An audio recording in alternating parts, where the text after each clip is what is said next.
I'm going to point to the landfill in just a second. Start? Yeah, go ahead. Okay. I'm standing here in Hamden, which is kind of a crossroads for waste in Maine. We've got the Pine Tree landfill right over here. It's been closed for 10 years. After 8 years of remediation, it's still in close contamination. This is owned by Casella, owns the Juniper Ridge landfill. Across the river is a Perk incineration plant, and right behind us is the entrance to Fiberite. So we're here today to talk about Fiberite. It was proposed to be a state-of-the-art recycling facility, and we're waiting to see if it ever will live up to its promises. We recently heard that it's defaulted on its loan to the MRC, which is a group of communities that subscribe to send their waste to Fiberite. We're very concerned because that waste is now going to Juniper Ridge, just raw waste, not getting processed, and it's going to a landfill that was never supposed to take just regular raw waste. Fiberite had talked about recycling, but it turns out the three main products are now briquettes, pulp, and biogas, none of which they've been able to sell, and none of which are really recycling to begin with. They're more waste to energy. So we're very concerned about what the future is going to be and what's going to happen to all the waste. We also know that there's an executive order to treat waste in the most biologically safe manner right now. And going to a landfill is not the most safe way. I think it would be wiser to send it to Perk, which would incinerate that waste. And it also follows a solid waste hierarchy. Landfill is at the bottom. So we don't think this waste should be going to Juniper Ridge. And I'm going to let Ed Spencer speak now. Hello. Can you just say and spell your first and last name too? Yep. Ed Spencer, Edspencer. My name's Ed Spencer. I live in West Old Town, which is not a part of the MRC, so our trash actually goes to Perk. But my feelings about this are that as Bill was saying, we need to do everything we can to avoid landfilling our waste. We have a Maine state waste hierarchy which mandates that first we reduce, reuse, compost, incinerate, and the last option is landfilling. Well, unfortunately, this Fiberite facility was sold to the people of these 115 communities. They said they were going to divert over 80% of the waste from the landfill. Instead, probably at least 80% has gone to a landfill, either Juniper Ridge, which the state owns up in Old Town, or Norwich Walk, which is owned by Waste Management. So another aspect of this is that the DEP has rules pertaining to bypass. Okay, bypass is when a waste facility has a temporary shutdown because they're doing an update, doing maintenance, something like that. And just last year, the legislature passed LD 112, which strengthened that wording to make it very clear that it was supposed to be a temporary situation. We don't think that bypassing waste from this facility to a landfill for over a month is a temporary situation, especially when it doesn't appear that Fiberite has a real good plan, once we get into July. So we're just asking people to be aware of this, and we think it's unfair that the citizens of these MRC communities until now have not really realized what's going on, that they've, under their management, that they have, invested tens of millions of dollars in this facility, which after 2 years has really failed to live up to anything close to its billings. And so how many of you are in the Don't Waste Maine? Oh, I'm the what's my title? Vice Chair? There's about a dozen of us that meet regularly. Every week we have a teleconference call, probably 3 times a month. But our mailing list is pretty extensive. We have another project in the works where we petitioning the DEP to change some of the wording pertaining to the definition of out-of-state waste. But getting back to the state-owned landfill, Juniper Ridge landfill in Old Town, that became state-owned in 2003. There was 2 promises made to the citizens at that point. One was that there would be no municipal solid waste coming into that. So no curbside garbage, and here we are 16 years later, and it's all going in there from all these communities. We have to do better, or we're going to continue to be overrun with waste. There's going to be piles like that, and Juniper Ridge is twice as big as that already. And it's going to be 3 times as big already permitted, and God knows what. We don't come to our senses and adopt a zero waste philosophy of life. Its best thing is just don't produce the waste in the first place. That's the best way to go. And so have you reached out to Coastal Resources of Maine yourself, like as a group?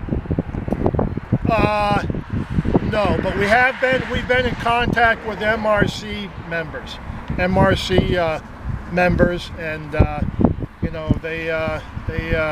they're aware of this situation. So as far as CRM, no, we don't feel an obligation. If they can't come out and explain to the public, when they started this thing, they want the news to be all out there. But when they can't even divulge to the public that their financing is falling through, they're not operating, the workers have been sent home, we don't feel a real great obligation to engage with them proactively. I have engaged with, we do talk with people at PERC, with their management, and they have, I'm sure you can speak with them yourselves if you haven't already, but the PERC, they feel that what should be happening here is the waste bound for Fiberite is closed, they're bypassing it to the landfill. Instead of just sending it up the road to Juniper Ridge landfill, we've got a perfectly functional waste-to-energy plant right across the river in Perth. And that would be that would fulfill the waste hierarchy mandate and be a better destination for this waste. Little late to the party here. Well, that's all right. I'm Ed Spencer, and I'm a vice chairman of Don't Waste Me. Bill Lippincott over here is our fearless leader, and he started out. But we're just talking about the situation with Fiberite is in dire straits financially, and we want to get the word out to the communities, to the citizens who supported this project, that it's not working out as planned. They don't seem to have a real idea of when or if they're going to reopen. And in the meantime, what we're really opposed to, all this curbside waste is going straight to the state landfill in Old Town, where we were promised that would not happen. So we would by far prefer if this waste was sent to the PERC and waste-to-energy plant across the river. And I know Bill and I spoke a little bit earlier this afternoon, and I apologize if you already talked about this, but do you mind kind of elaborating on why sending the waste to PERC is kind of a better option than Okay, landfill? well, for one thing, we have a state waste hierarchy, which in order of priority, we're supposed to first reduce at the source, reuse, recycle, compost, waste to energy, and only then landfill.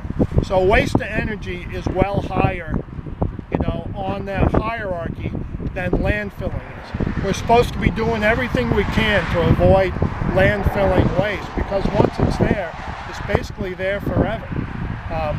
So that's where we're at as far as that's concerned. The other thing is with PERC, what happens there is they incinerate it at high temperatures. They capture the pollutants coming out of the stack, a high percentage of them, and the energy they produce is powering our houses. Okay, so it's they put out anywhere from about 7 or 8 megawatts to about 15 or 16 megawatts of electricity.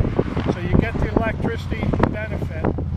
Some people are proponents for landfilling all our waste and then producing electricity off the biogases, combusting the biogases. Well, scientists have studied that, and the conclusion is that the waste to energy yields about twice the energy for half the pollution. So that's why the waste to energy is a much better option. Reduction in volume. And also, plus it sending it to the incinerator, it just doesn't disappear. It goes up in the atmosphere as smoke, but they have a residual in the form of ash that does need to get landfilled.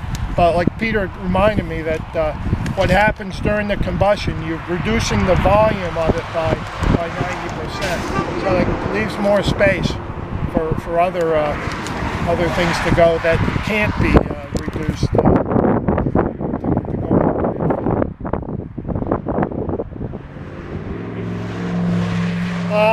What haven't we covered, Bill? It's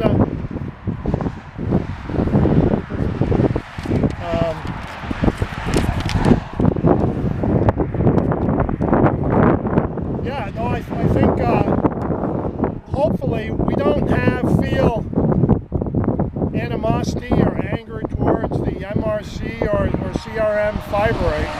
We want this to work. The idea of diverting 80% from landfills, it's a great idea, but so far it's been more talk than action on that front. So what do we do moving forward? I mean, we have suggestions, but it's really up to them involved, to move forward. So MRC leadership has to work with this. I would hope that they would be upfront about it and go to their communities and say, just acknowledge the fact that this hasn't turned out as we had planned, and that there are ongoing problems, and just level with them as to what the options really are. I'm not sure just what the options are at this point. Come on over.